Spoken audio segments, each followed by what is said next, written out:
Dear friends, हम लोग life style की बात करते हैं। हर जगह चर्चा लाइफ स्टाइल की होती है। आइए आज कुछ महत्वपूर्ण बिंदुओं पर हम बात करें जो आपके लिए लाभकारी होंगी। प्रश्न यह है, लाइफ स्टाइल मैनेजमेंट में प्रॉब्लम क्या होती है। लाइफ स्टाइल गलत हो तो हमारे शरीर सारी बीमारियों से घिर जाता है, जैसे डायबिटीज होना, कोलेस्ट्रॉल का बढ़ जाना, हार्ट अटैक होना, ब्रेन हेमरेज होना, हमारे जोड़ों में गठिया जैसे दर्द होना वगैरह वगैरह, बहुत सारी समस्या हो जाती हैं। दूसरी बात यह है, लाइफ स्टाइल मैनेजमेंट ख़राब है तो हमारी वर्किंग एफिशिएंसी कम हो जाती है, हमारा जो शारीरिक क्षमता वो कम हो जाती है, मांसपेशियां कमज़ोर पड़ जाती हैं। ये सारी समस्याएं लाइफ स्टाइल मैनेजमेंट में अगर दिक्कतें हैं तो होती हैं।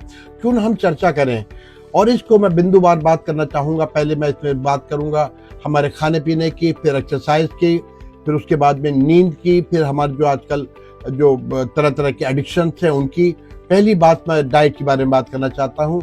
डाइट के अंदर सबसे पहला शब्द है क्वांटिटी। हम कितनी क्वांटिटी में फूड लेते हैं, ध्यान रखिएगा।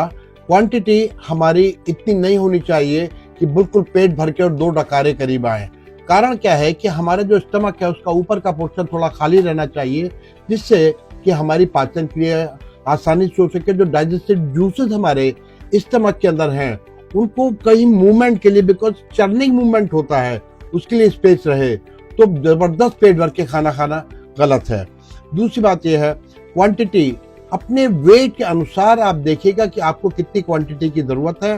क्वांटिटी के साथ साथ उसकी कैलोरी वैल्यू क्या है। कैलोरीज की अगर मैं बात करूं तो सामान्यतः 2000 कैलोरीज हमको आवश्यकता पड़ती है एक सामान्य आदमी के लिए। अगर एथलीट है या बहुत ज्यादा काम है तो 2500 की, और अगर ओल्ड एज है तो 1 से लेकर 1500 की कैलोरीज का अगर आकलन हम करना चाहें, मोटे तौर पे बताना चाहता हूं कि जैसे कि रोटी है उसकी कैलोरी वैल्यू करीब 25 कैलोरीज है, 1 कप चाय 50 कैलोरी है, बिस्कुट 50 कैलोरी है।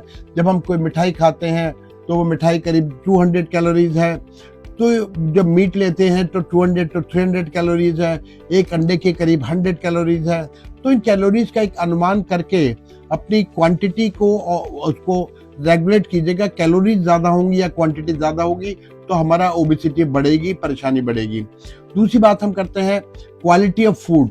क्वालिटी में खासतौर से चर्चा करना चाहूँगा फास्ट फूड, जो कहने को फास्ट है लेकिन आपके शरीर को स्लो बना देता है।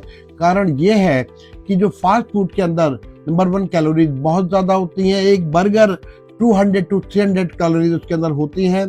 दूसरी बात यह है कि ये इसके अंदर केमिकल्स इस्तेमाल होते हैं। जो फ्लेवर और जो आप कलर्स देखते हैं वो सब फ्लेवर्स जो है वो केमिकल्स हैं। They are toxic to your liver, they are toxic to your digestive juices and digestion.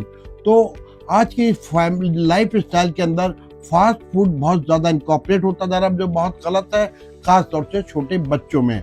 और पेरेंट्स इसके लिए बहुत बड़े जिम्मेवार हैं कि बच्चों को रोज शाम को फास्ट फूड चाहिए। ये गलत है, गलत है, गलत है। बच्चों का इस समय बहुत ही ज़्यादा इसको प्रॉब्लम आ जाएगी। हम दूसरी बात करना चाहते हैं, वो बात करना चाहते हैं जो हमारे मसालों की।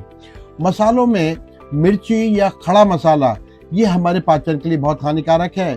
जितना स्टिमुलेंट हमारे स्टमक में होगा, जितना स्पाइसी फूड होगा, उतना ही एसिड ज़्यादा सीक्रेट होगा, और उसके बाद में आपको खट्टी डकारें आएंगी, सीने में जलन होगी, तरह तरह की आपको परेशानियां होंगी। तो आप उस समय तो खा लेते हैं, क्वांटिटी बहुत ज़्यादा हुई, अगर स्पाइसेस बहुत ज़्यादा हुए या घी बहुत ज़्यादा हुआ जिसका डाइजेशन बहुत देर से होता है, ये सब चीज़ें हमारे पेट के अंदर बेल्चिंग, ब्लोटिंग और इस तरह की समस्याएं करती हैं। और इसमें क्या होता है कि रात को खाने के बाद जब आदमी सोता है तो उसको 3-4 बजे करीब खट्टी डकारें आती हैं और एकदम सीने में जलन होकर या मुंह के अंदर खाना आके वो उठ जाता है। उसका कारण यह है कि एक वॉल्व होता है जो हमारे ईसोफेगस, खाने की नली और स्टमक के बीच में होता है। वो वॉल्व कुछ लोगों का वीक होता है, जिसको GERD कहते हैं, गैस्ट्रोइसोफेजियल रिफ्लक्स डिसीज।